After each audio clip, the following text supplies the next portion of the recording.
Hello and welcome everybody to another episode of Rust Quick Electric.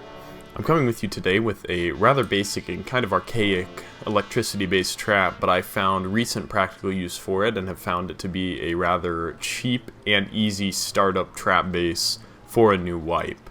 Now for this build we're going to need a power source, whether it be solar panels or a wind turbine, but for this instance I'll just be using a generator to showcase the trap. It uses very little power and 2 solar panels should suffice, no problem. You need a pressure pad, a branch, 2 door controllers, and then the rest is just accessories, so cost-wise for electrical components it is very cheap. You will need shotgun traps or auto turret or flame trap depending on what you want to use to destroy your enemy, but for this case, we're just going to use shotgun traps once the base is built. For the aesthetic look, you're going to need 4 or 5 boxes, give or take, but you do need 2 doors and a salvage shelf. So let's go ahead and get on with the build. We're going to start with grabbing the items, and then we are going to build up the framework for the base. Now the base itself is very simple. We're going to start off with a low foundation, and the reason that you want a low foundation here is simply because you want the person to be able to crouch into an entrance. So we're going to try and get that as low to the earth as we can. We're going to upgrade to stone.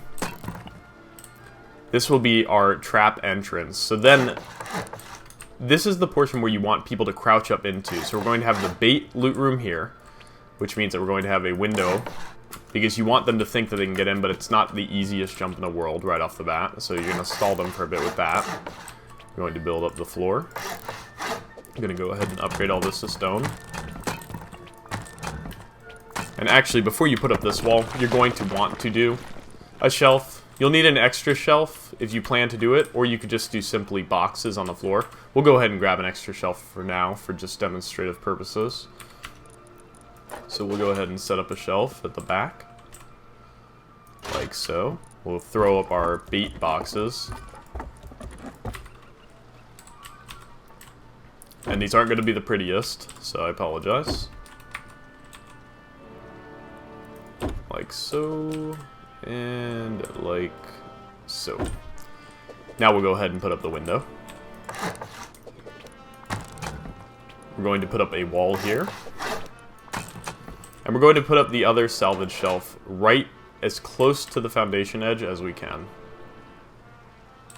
Before you put up this port, you may want to go ahead and do the half wall. So you want this base to look enticing. So we're going to put a backwards wall as to what it should be.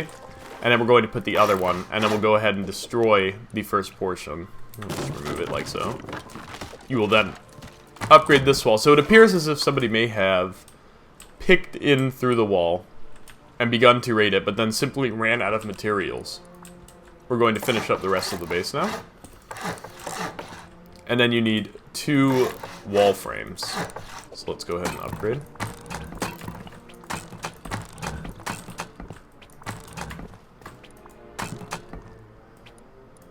Floor everything.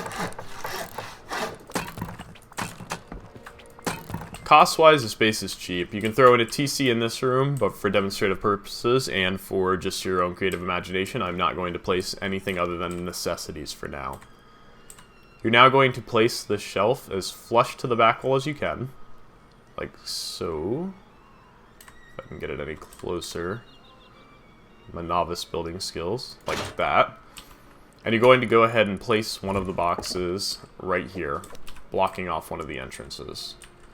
So we'll place it from this side. Like so. Now you'll see that there's plenty of room to crouch in here without a jump or anything, and people think that they can get to the extra loot here. You can put some enticing loot here to bait them in, but odds are they'll go in for it anyways.